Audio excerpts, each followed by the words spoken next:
Welcome to another episode of the Fanzone Podcast, your home for all things Bolton Wanderers, up the Trotters, the Northwest's #1 podcast. Hello all. Welcome to episode 167 of the Fanzone Podcast. This week titled Posh-ed Aside, if you get it. As always, a massive thanks to Leanne over at Loving My Socials for sponsoring us. And don't forget, if you are listening along, watching along, however you choose to enjoy us, don't forget to like and subscribe. I am joined this evening on the panel by Colin. Hello, Colin. How are you?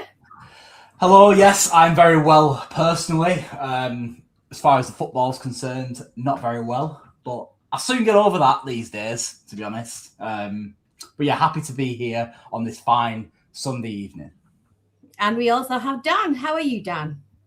I'm all right, Ange. Thank you very much. Yeah, like I said, the less said about the football, but that's the whole reason why we're here. So, so maybe not that, but yeah, I'm fine personally.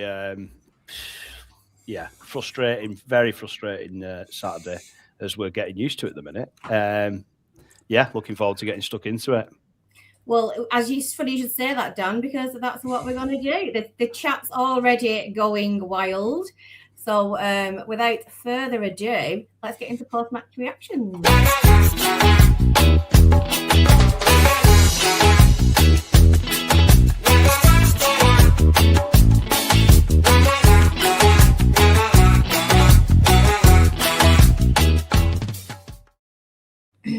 Now, I know we are here to review yesterday's game against Peterborough, but I don't think we need to live through that whole thing again. So instead, I think Bolton social media is a strange place, funny place, depressing place to be at the minute. But then there are quite a lot of issues, I think, that have been highlighted on there. So rather than just going through what happened at the game, I think what we'll do, Dan, start with you.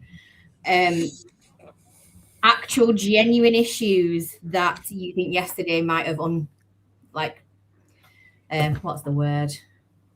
to light. I know we've struggled. Our away form has been terrible since the beginning of the season, but things that you might have seen yesterday which you think we need to address as a pod. Right. What a question. What a way to start the episode. Boom, she's going in with a bang. Have a bit of that, Dan. I know. Right. So, oh God. Right, where do we start off yesterday?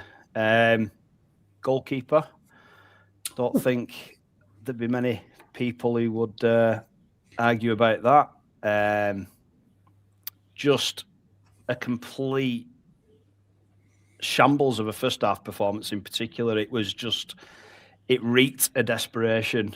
I felt, obviously, he brought Sheehan off and Gale off with a minute to go. Said he didn't want to concede a second goal. Fair enough, if that's his logic for that. I think for Gale, I felt like that humiliation might have been justified because in the recent away games, he's just given absolutely nothing. I felt a bit for Sheehan. I didn't think that he'd actually been that bad, to be honest, in that first half. And like I said, he obviously wanted to change shape. Fine. I think that's a good thing. I think that's something that's probably been needed to happen for a while now. Whether you think it's a 3-back, like I do, with wing backs, or if you think it's like a 4-3-3, get shut of this number 10 because it's just crap. It don't work. It just does not work. It's all right if you've got a Castledine like Huddersfield had, some proper player who can play in that position. But for us, we're just wasting a position. You may as well try and utilise that somewhere else. And obviously, Kozia Dubre, still not getting much joy out on the right-hand side. He ended up coming a bit more centrally, didn't he? Which is something that Ben shouted out a couple of weeks ago on the pod, which we thought was a decent shout. Ben McQuaid, Col, he did. No, he did, but I mentioned it before him. Blowing me my own trumpet. I definitely did. No, I don't think so. Just shows how little you all listen to me.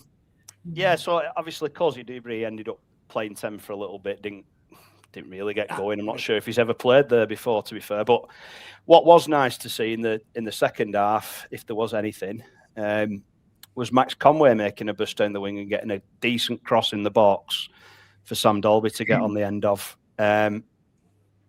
It's just frustrating because he's obviously come in with a plan of how he wants us to play.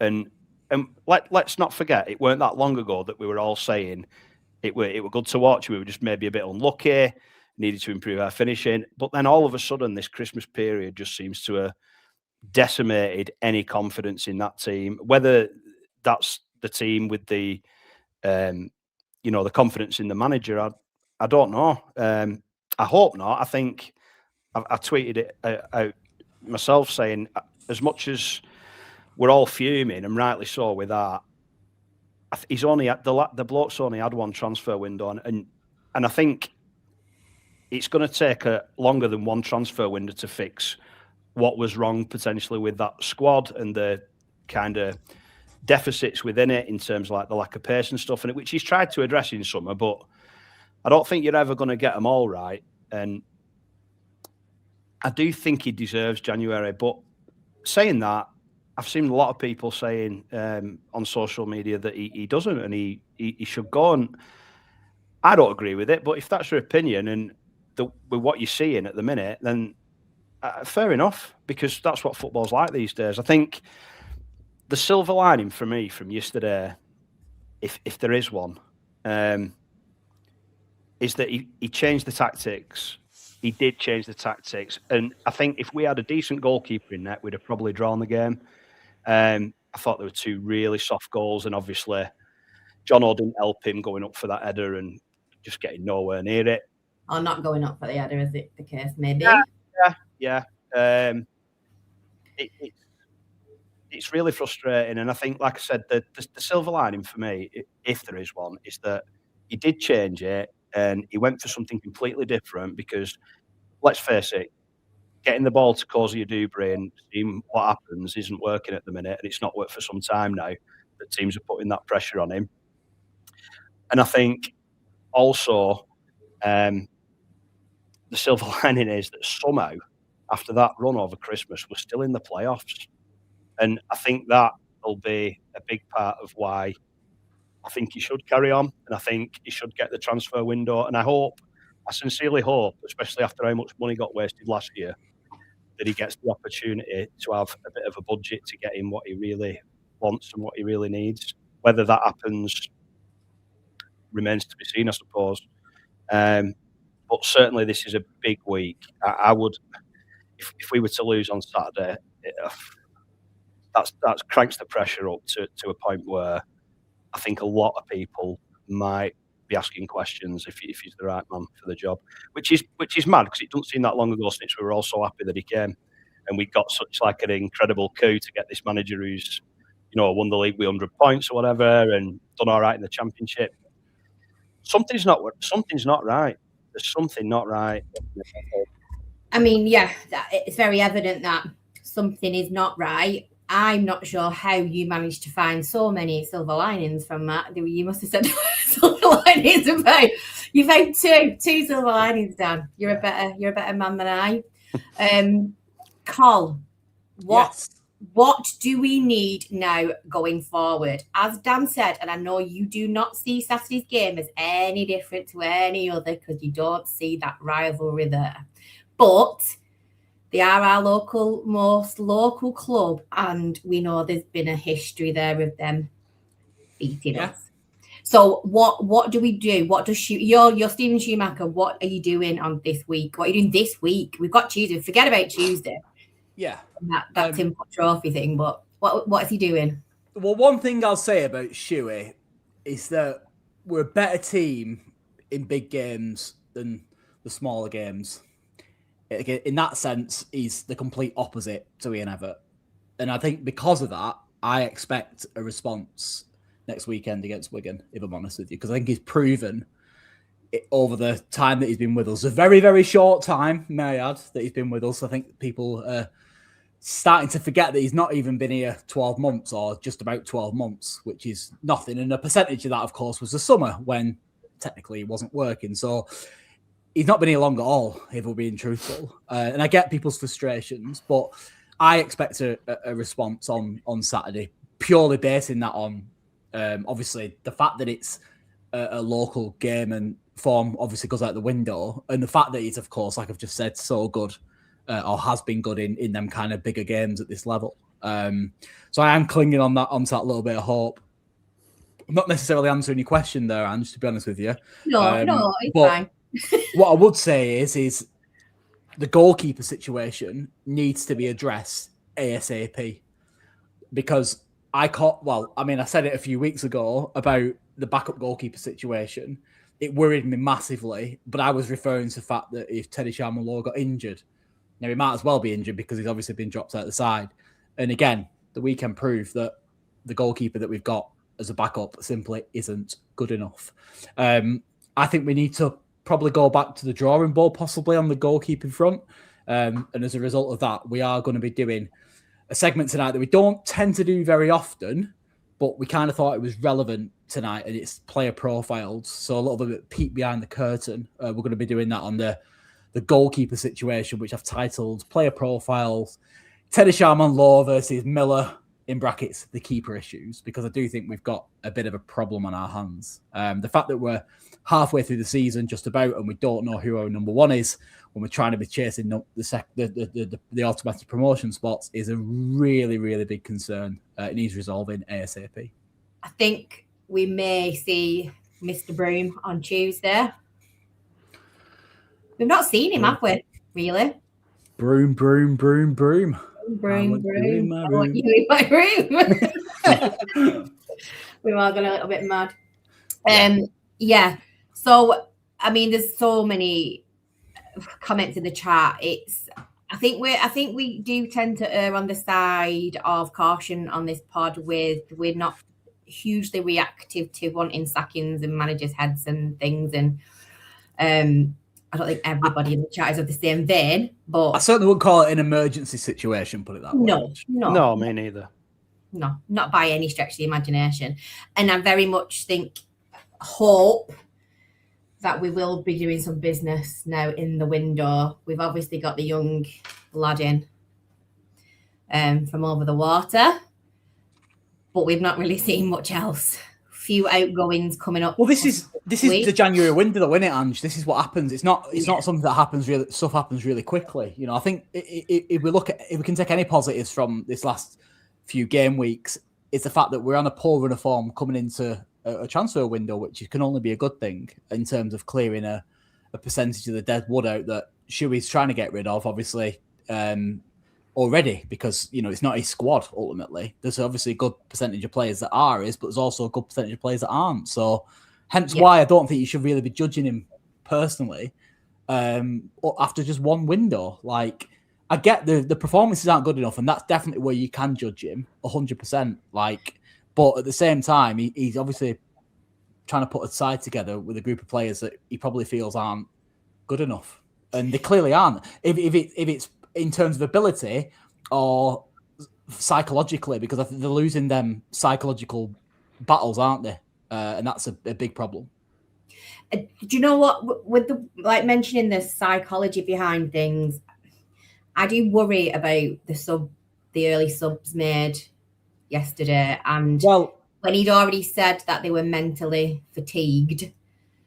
Is this potentially upsetting an apple cart even more, especially when Josh has been one of our more consistent players forever, to be fair. He took Josh off from a tactical standpoint, didn't he? Clearly, But it's still embarrassing. It's 44 minutes and he's taking him off. He's done not much wrong. You wait 2 minutes and do it half time. I was struggling a little bit with the logic behind that sub before half time, to be fair. But if it was meant to be a statement and a message, I guess, to either the weak-minded individuals that continue to fail, who are continuing to fail within that squad, then I'm all for it. Or a message even to the hierarchy to say, listen, I need to get some of these lot out because they're not dealing with the pressure. They're not, because we've all said a few times in recent weeks, we can't play the same away than we can at home. Now that isn't an ability thing. That is a psychological. But then surely you go into that away game lined up differently from the start.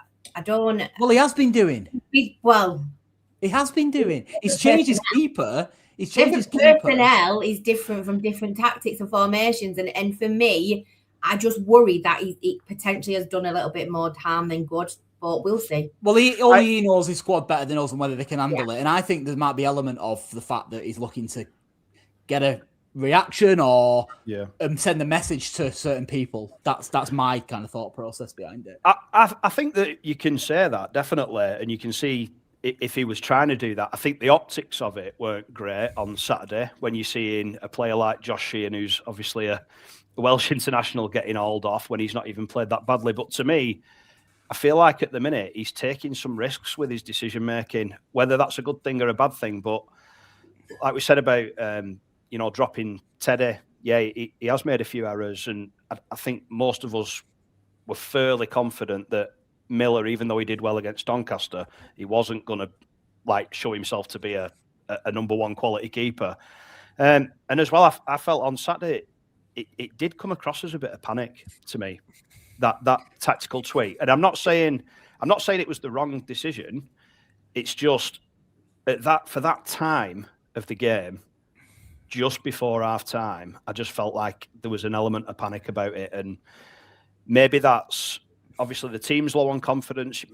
Maybe he's second guessing himself at times as well, because I think we'd all say that he would not know what his strongest 11 was, even at this stage of season.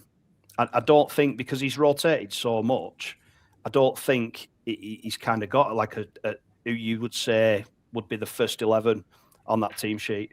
And I think that's going to change, because the way we're set up at the minute, whether that's at home playing against the low block or whether it's away where there's not that excuse anymore, it's just not working at the minute. So something's got to give, whether that's tactically, whether it's personnel, I don't know, but that's why I think January is just so big for us, because we've got the opportunity to, if we need to get rid of players and bring new players in, hopefully we can do that.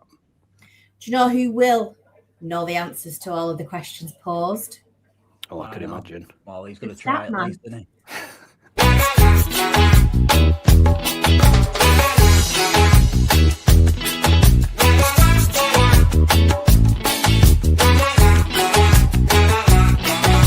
Hello everybody, welcome back to the Gaffer's Notebook with the Statman, and today we're of course going to review the absolutely abysmal 3-1 loss to Peterborough United. And I feel like I'm going to repeat myself a lot here, so let's just get into it. You will have to bear with the Statman, he is still ill. But anyway, 3-1. Arguably one of the worst performances of the season, if not the worst. And now that is not because you didn't have a good amount of chances, because to be fair, you did. 15 shots, 2 of them classed as big chances, whatever that means. And you actually had 2 expected goals created, so you should have scored 2, basically, and you only scored 1. Anyway, it's also not because you gave away a load of high quality chances, because to be fair, you didn't really. Yes, they had 16 shots. 7 of them being on target, but only 1 expected goals. Now, you still conceded 3. That's not ideal, is it? It was a pretty poor display from the defence and the goalkeeper, if not everybody on the pitch. But I hear you ask, even though you already know the answer, why was it so bad, Statman, if we looked all right and they weren't unreal either? Well, why was it so bad? Because your manager lost his head completely. It's on Mars, if not further. Whatever's further than that, Jupiter, all them ones, Neptune, stuff like that. It is gone. It is miles away from this planet, because what on earth is he doing? Right. Not to just call him out either, because I'm sure he's taken a lot of stick over the last 24 hours or so. But he's going to get a little bit more right now. So, first thing. Josh Sheehan wasn't exactly having his best game, was he? I think we can agree. It wasn't brilliant. And he is a brilliant player, so it was pretty poor for his standards. But subbing in off 1 minute before half time to prove a point. What are you doing? In all the poor performances this season, he's been the one who looked alright. He's been the one who has carried the team through absolute hell. And you make him walk off the pitch on 44 minutes after a somewhat okay first half. 4 passes into the final third and he won all his aerial and ground duels. I'm not even saying don't sub him off, but you're making him do the walk of shame. And yeah, Gale went off as well, so it wasn't as bad. It's not like he just hooked him. But if I'm the player there and I see my number come up, I'm thinking, there's that much added time, you're having a laugh. And then he's actually bringing you off 1 minute before half time. Oh, what are you doing? It's embarrassing. You imagine you're the player there. You've got to go off in front of all your fans, probably booing you, because let's be fair, it was an awful performance from everybody. And you're being forced to walk off as if it's your fault. Just your fault. Oh, I can't believe it. So yeah, it's not just that either, because you make another sub at half time. Could the other two not have waited a minute to happen at half time? For one thing. And then, second half, you go to a back five, and it looked alright. It kind of worked. You had a few chances. Probably could have actually levelled the game, won the game. But, and don't have a go at me too much for this, because you could easily. A lot of people's qualms with Ian Evatt for the middle of his tenure, not towards the end, because the results were shocking then as well, but like in the middle was the formation. It was like, oh, can we not switch to a 4-3-3? Can we not play wingers? We need 3 in midfield. We need a back 4. And then you switch to it, the back 5, and you look alright for half an hour. You still concede sloppy goals.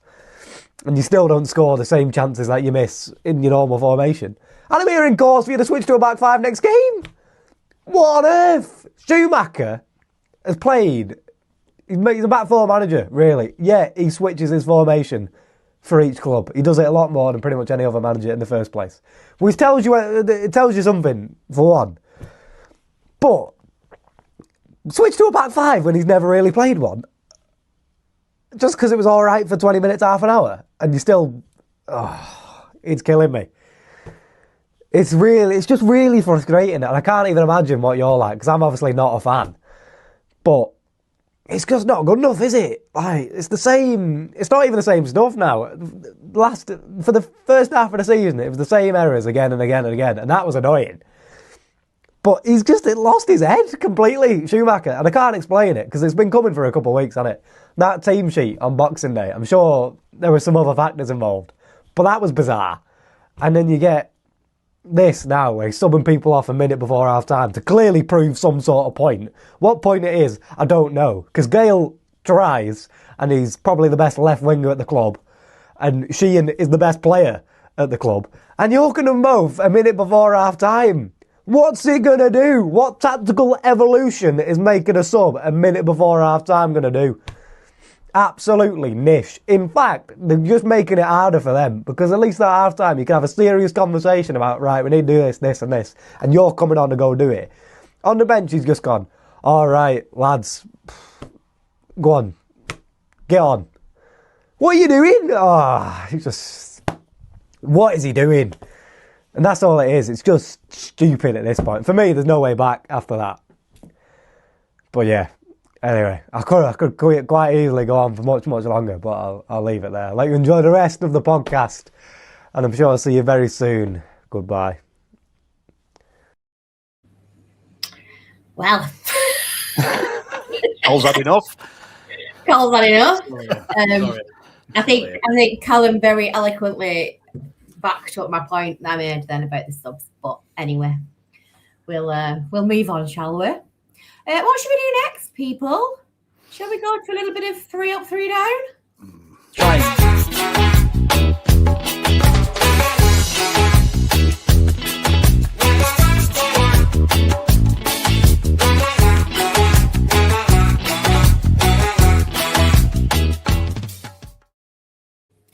Just a little recap on what this segment actually is. This is a little bit of a light-hearted segment. We don't take it too seriously.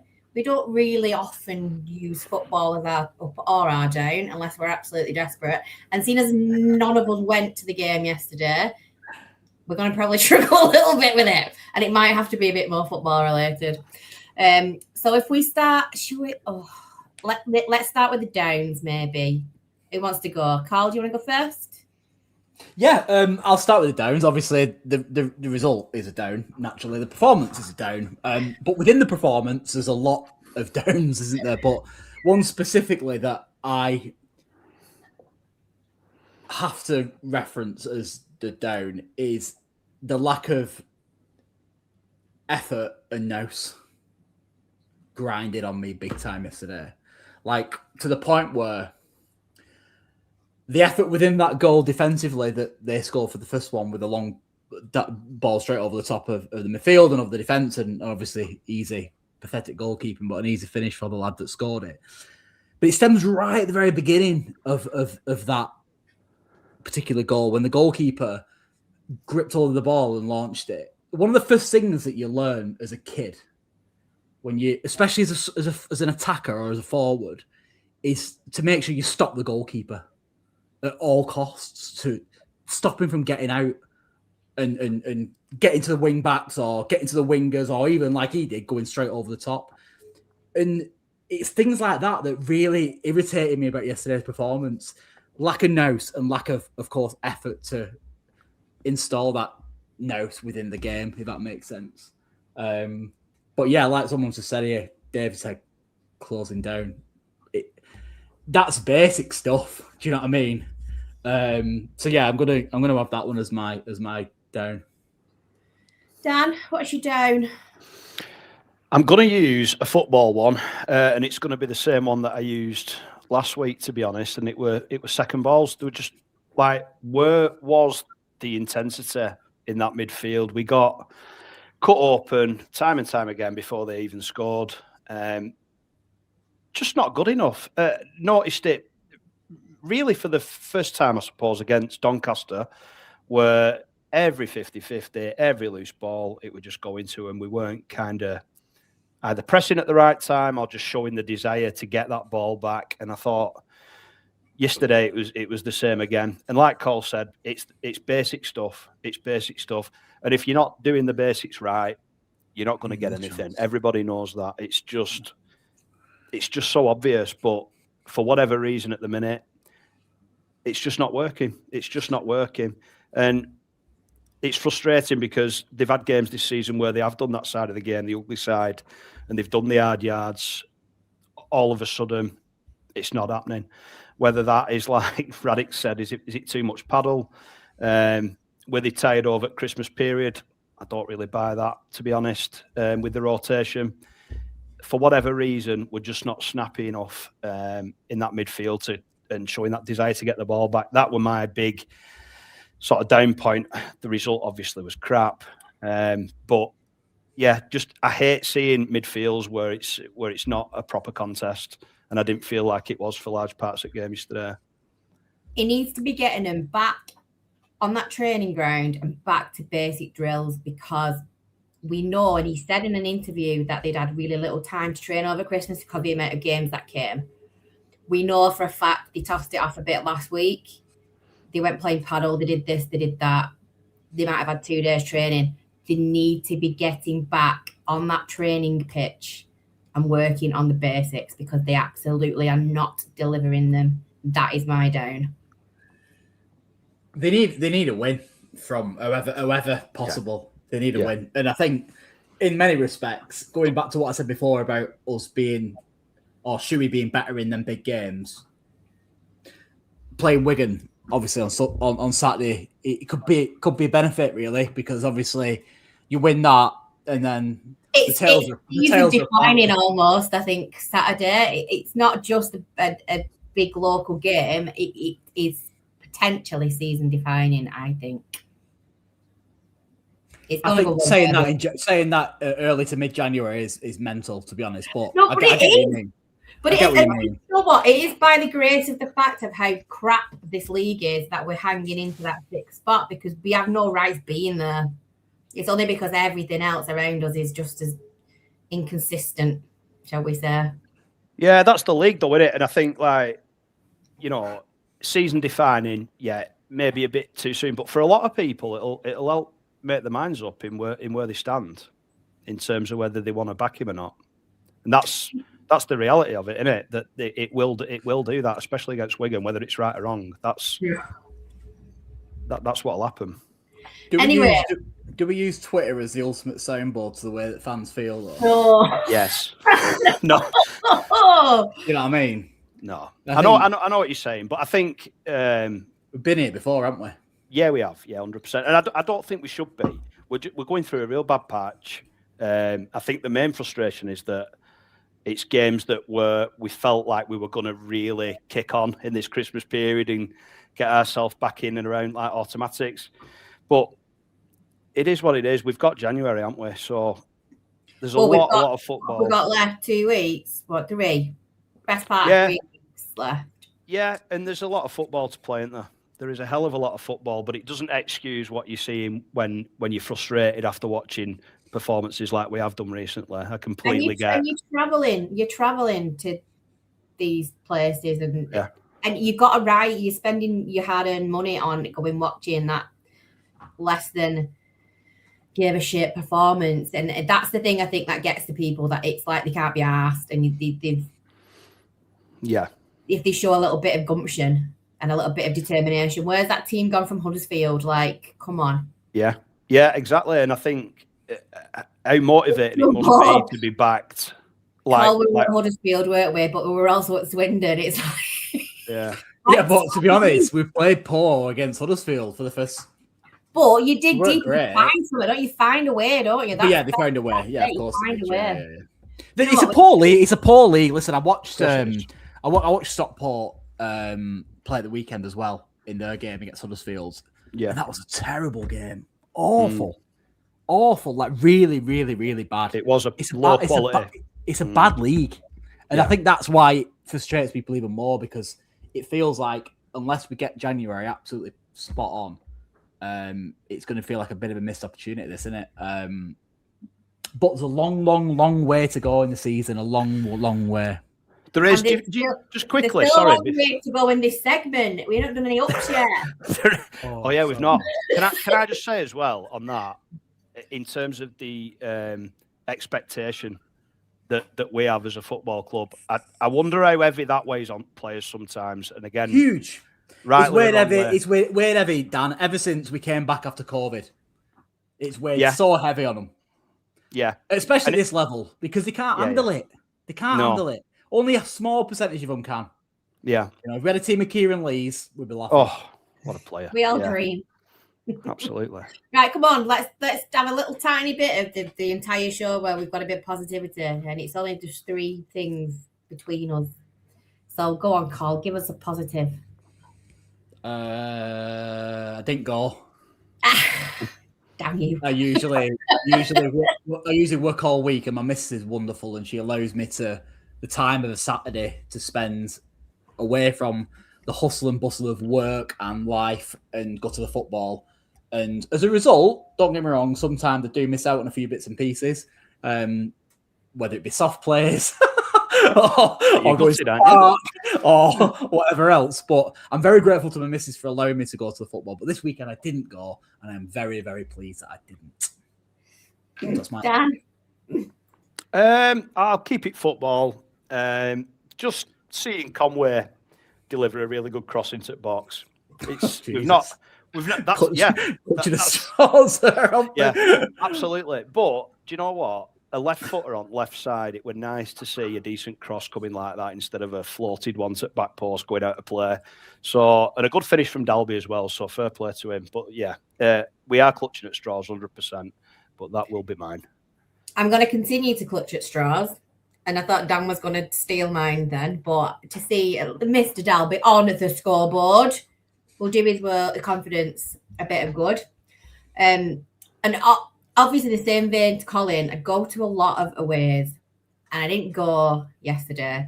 I didn't even have FOMO, and that's not like me at all. Normally, it gets to the morning of, and I'm like, oh, damn it, I wish I was going. And the closer it gets, the more FOMO, and I was not even remotely bothered, and that, for me, is a concern for me.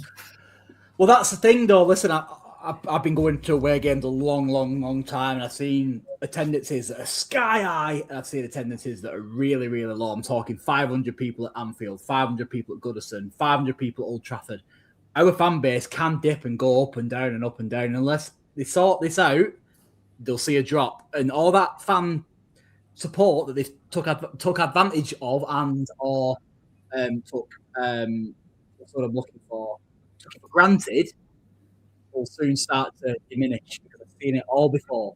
So it doesn't surprise me, Ange, that you've not got that FOMO because you won't be on your own. No, I believe, I know. I think people who went regretted it as well. Anyway, before we move into the next segment, we are going to be doing Fan Focus at the end of the show. So if you've got, we've been starring bits and bobs as we've gone along, but if there's anything particular that you would like us to try and cover in Fan Focus, depending on what time we've got left after Colin's quite lengthy segment, then pop it in the chat and we'll see what we can do. So, talking of Colin's lengthy segment, we'll move on to player profiles.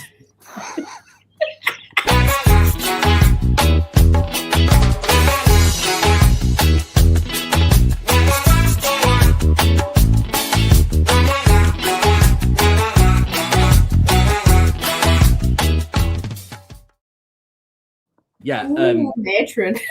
Yeah, it's very cold at the moment. I can assure you, it's not a lengthy segment at all.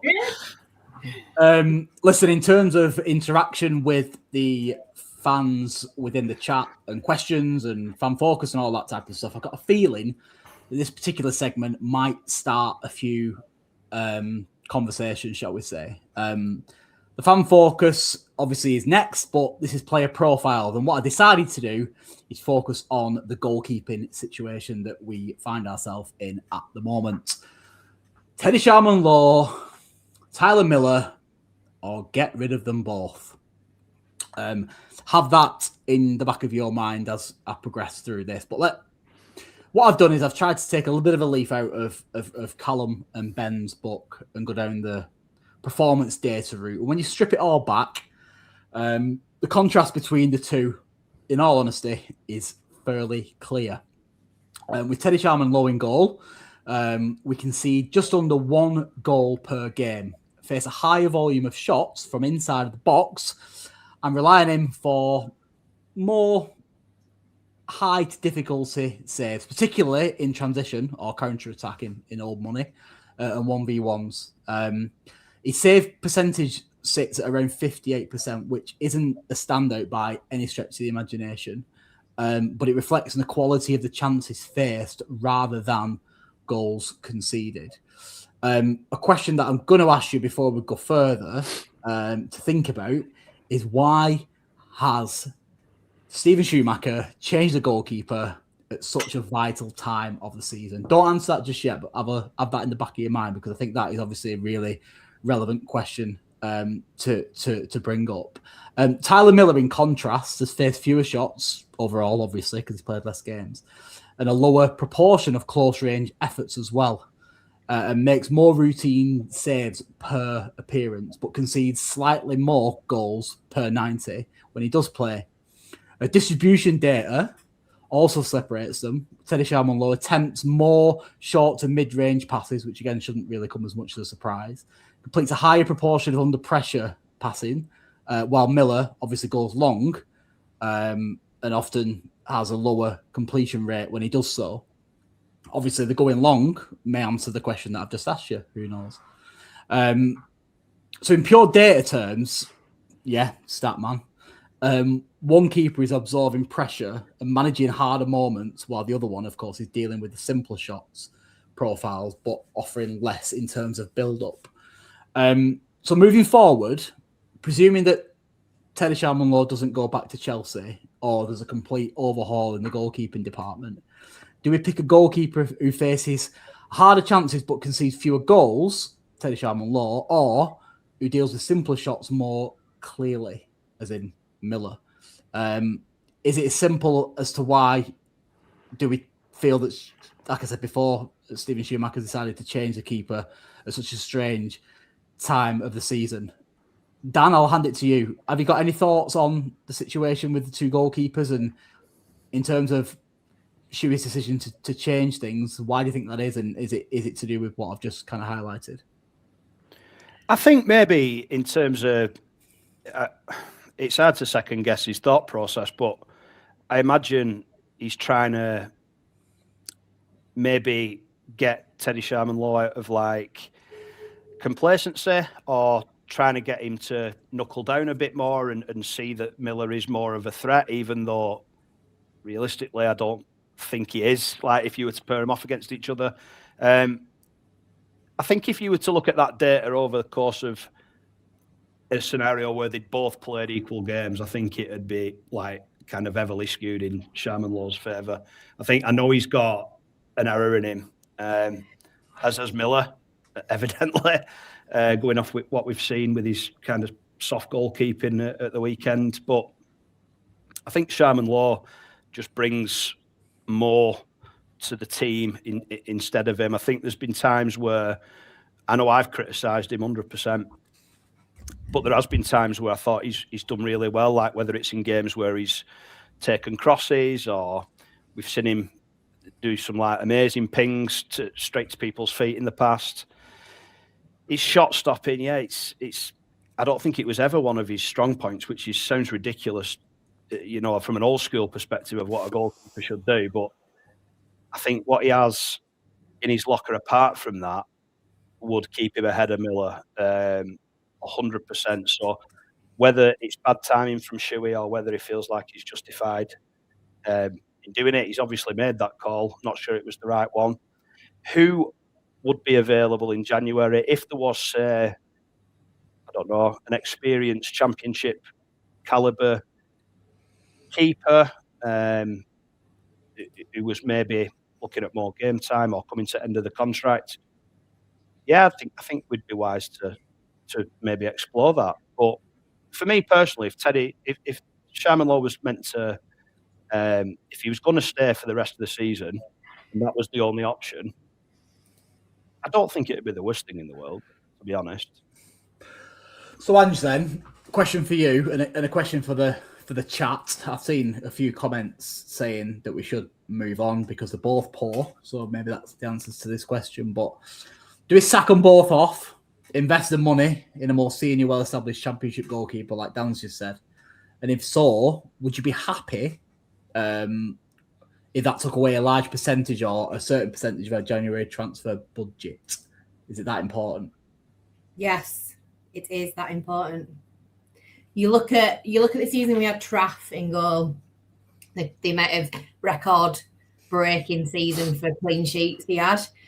It's not just that, it's controlling the game from the back. It's that confidence which neither keeper has. I don't think the back line completely trusts either of them. I think they do tend to protect Miller a little bit more than Teddy. But for me, I would absolutely be spending and getting someone with a bit more experience, not even just from an age point of view, but from an actual playing point of view, because although Miller's older, he's not really played much in the league. So I absolutely, categorically think it is an area that needs to be addressed, and it needs to be addressed with finances for me. Well, just so it's fresh in people's minds, when Steven Schumacher got promoted with Plymouth Argyle a couple of seasons back, he had Michael Cooper in goal. And for those who don't remember, he was, I think, goalkeeper of the season that season. I do know he's playing for Sheffield United now in the Championship. Maybe not this season, but certainly the season before, he was in the team of the season, or near as damn it. So top goalkeeper. So to achieve them goals, it's very critical. So yeah, I mean, listen, I think investment in the goalkeeping area. To be honest with you, it's been starred. I starred it earlier on. I think it was Radix Lexi who brought it up. I think investment in all of the defensive areas needs to happen. To be honest, it's been neglected somewhat in over the last few years. And it still is a very heavily ever influenced defensive line too. Yeah, so it's that's an area I think hopefully that we can address. But yeah, that is pretty much the player profile segment, guys. Obviously, it has created quite a few comments and conversation in the chat, which I'm sure we'll be bringing them up shortly when we go to the fan focus. But thank you very much for participating. Right then, Daniel, you're up.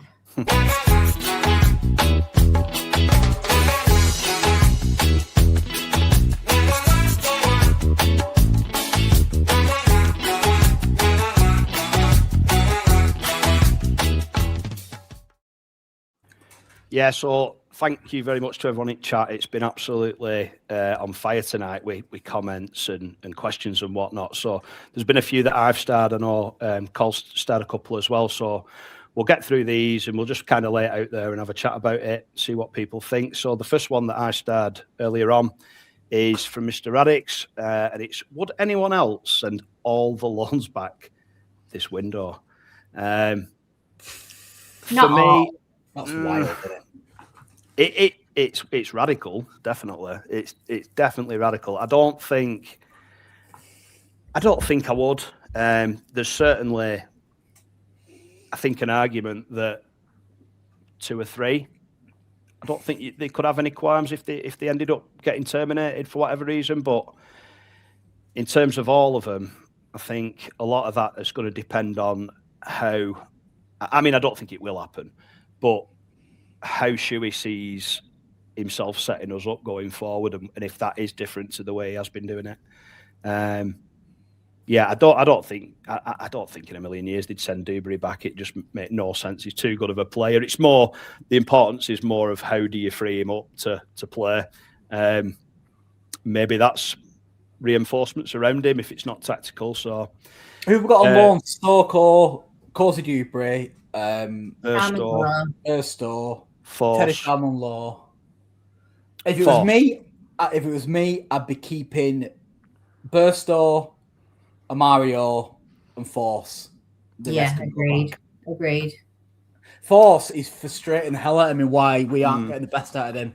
Yeah, because when he signed, I was like, that is a hell of a coup for this level. That, like, he was spagging it champ not long back with Middlesbrough. He's done it at this level before for Wimbledon when he was younger. And he's a really, really good EFL attacker. And we're just not seeing anything from him. No. Well, so definitely keep him. He was meant to be, wasn't he? I'll be honest. I have to say that I agree with Brandon here. He has disappointed me. I mean, apart from the Wigan game where he started, I don't think it's his fault though, Dan.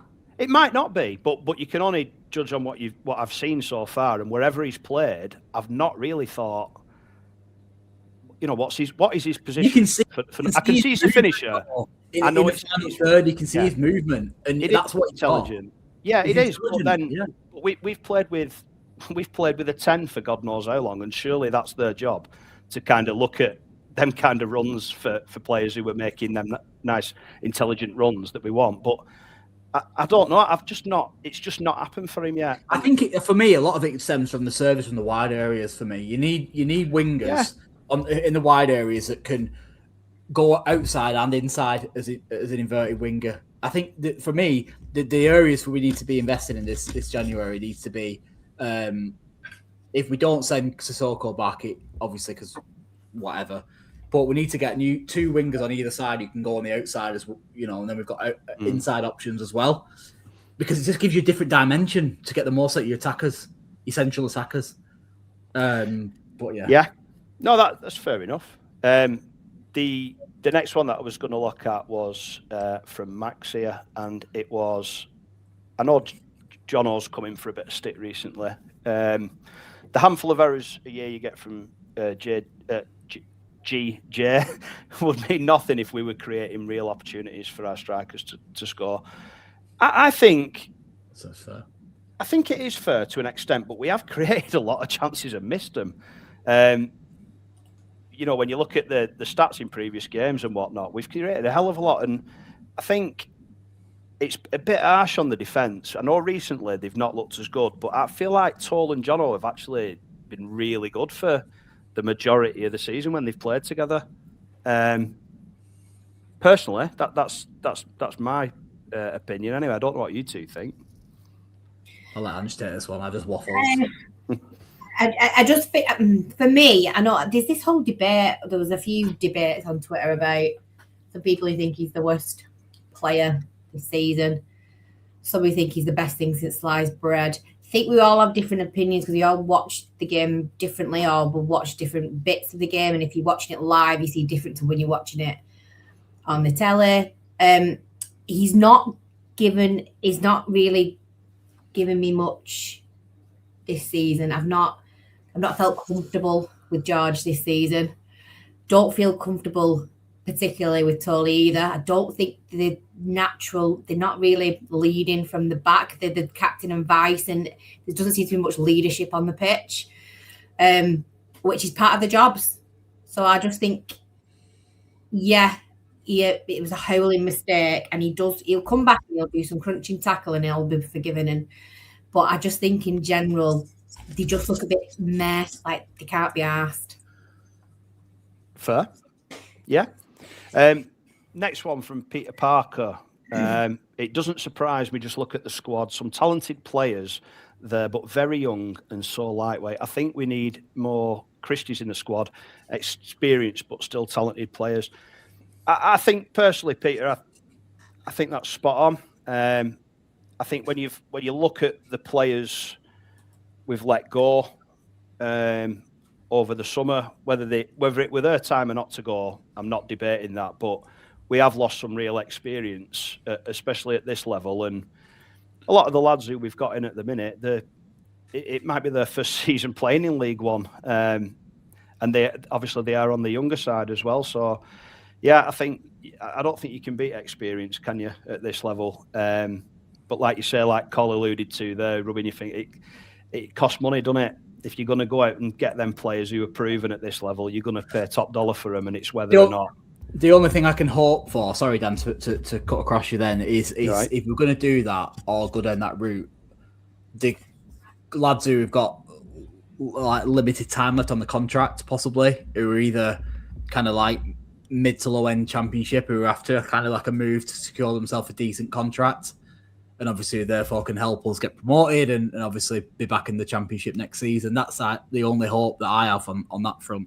Because obviously I don't think we're going to invest too much money in that, because I don't think they would do, to be honest with you. And by the way, Dan, I don't think he's called Peter Parker either. Otherwise, his missus. He's not called Peter Parker. Peter Parker's Pizza Face. Really? I weren't reading all that. No, he said Peter. He referred to him as Peter. Like I thought you were. What else are you supposed to refer to him as? I don't know. MJ or Gwen Stacy or something. I don't know. Just go like that. I know. Yeah, maybe I should have done. Moving on, Radix again. It's what's the total cost? And it's something you've just mentioned there, really. What's the total cost of our back line? I know. And a packet of buttons, like, yeah. I know. Yeah. And neglected on it. Yeah, massively. It has been. It has been, definitely. And I've seen a couple more posts in chat of a similar vein, to be honest. And yeah, you can't deny he's gone for it in kind of attacking midfield, and this seems like it's the area now that you think could be more, more naturally ready to upgrade, I suppose. But I know, yeah, we've just got the young lad Temple in, haven't we? Looking forward to seeing him. Whether that's, I don't think he's fit B team. I think when you're paying that money for someone at this level and someone who's played European football, however long that were for, I think he's got to be in with a shout. And I think it does need rejuvenating, because I think ultimately we places. They need some competition for fighting, and they need to keep that shirt. It's frustrating. Yeah, and I think that's a big part of it, isn't it? That even though I don't think Johnston and Tull have been a bad pairing at all this season, I thought they've done well, but I think it's always going to be that hang up from you can throw back to the Everett era. I think that's just call you calzone, will do. I think that's something that's easy to kind of go back to, and I think there's probably merit to it as well. To be fair, because obviously they were part of a team that were regularly questioned mentality-wise, bottle-wise at time. So maybe it's a natural thing that we're going to eventually move them on. Whilst we're talking about transfers and moving in, moving out, and all that type of stuff, and I'm happy to take the rap for this if it doesn't come to fruition, but a month or so ago, I had a conversation with Fergal Harkin at the fans Q&A. Long story short, I might as well tell the 180 people that are listening, and whilst we've got a very active chat, it makes sense to do so. We're working very hard behind the scenes to get Fergal on after the January transfer window onto the podcast. So we will obviously announce something more concrete when that actually gets booked in and penciled in the diary, so to speak. But Fergal is hopefully going to be coming on the podcast and hopefully should shed a little bit of light on obviously the January transfer window once that's happened. So kind of watch this space in that respect. And if you've not done already, please subscribe to the podcast, because then you'll be able to get up to date with all that type of good stuff as well. And like it as well while you're here. But sorry to steal that, Anjan. Sorry to steal that, Anjan. Obviously, with Timbo not being here for HR, I probably I won't get in trouble for it, but if I do, it is what it is. But listen out for that. Absolutely. If it's not, it's on me. So yeah. Just a couple more, unless anybody wants to. You've got time for one, Dan. You can have one just more. One. Pick a good one. Right. Okay, I'm going for this. Leslie, are we any better under Schumacher than we were with Everett? In my opinion, we have not improved at all. What do we think about that? God, it's really hard, I think. I mean, if you look at the numbers are out there, the table position, the points, it's like we're in the bloody same place, isn't it? Feels like it. But God, I hate that question. I think it's nowhere near as bad as it was under Everett's stewardship towards the end. Nowhere near. No. I think it's hard to say because obviously Everett, he had the benefit of multiple windows to sort of create what he wanted to create, and the end result of that ended up being, that it weren't good enough. We're not being told. Read it out. You got to read it out for the people on audio. We're an audio podcast as well, Dan. You've got to read it out. Right, Brandon. Here we go. We've not been told to F off yet, and I've not seen Shuey's Willie, so it's a yes from me. So there you go. That's Brandon's every clue. Every clue. Perfectly. Yeah, absolutely. Sorry, I keep hiding it, and someone keeps saying, right, leave it. Leave it. Right. I think that'll do us then, won't it? we got sidetracked by, the last comment there, I think. Yeah, but it's just whether we think whether we're in a better position. Yeah. I mean, to be fair, I just don't know. I think because of how long Everett got to ball things up so spectacularly that people are going early on Shuey. Literally. I think that's why people are less forgiving of being human with Shuey. And I do think it's a bit premature. For me, it is. We got to give him a window. We got to give him to the end of the season. We've got to back the boys. It's so important this week that we get behind them. Just be loud and proud on Saturday. Get behind them. Get them over the line. Suck the ball into the net when it's coming our way. Everything you can to kind of give them a little bit of an edge.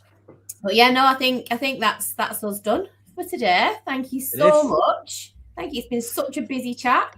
Can we all give Ange a round of applause for the hosting abilities and skills? Wonderful job, Ange at the wheel. I hope we all see that again sometime soon. Yeah, you might. Anyway, thank you very much. Don't forget like and subscribe, and then we'll see you for the. Oh, what I forgot. Do have one more thing to say. Now, we do have a little bit of additional content this week for Fanzone subscribers and non-subscribers, but make sure you do. All will be revealed towards the latter end of next week. But it's pretty exciting. I had no idea what you're talking about for a minute. I'm trying to keep it very low key because it's actually contractually not allowed to say anything.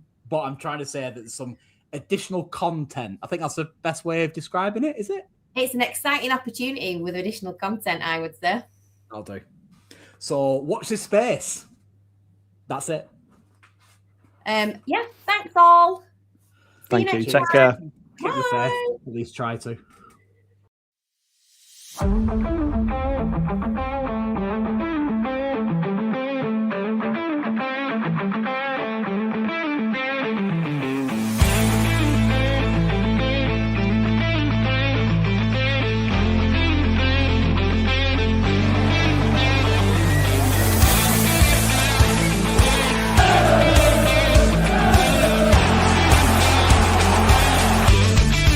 Yeah, boys are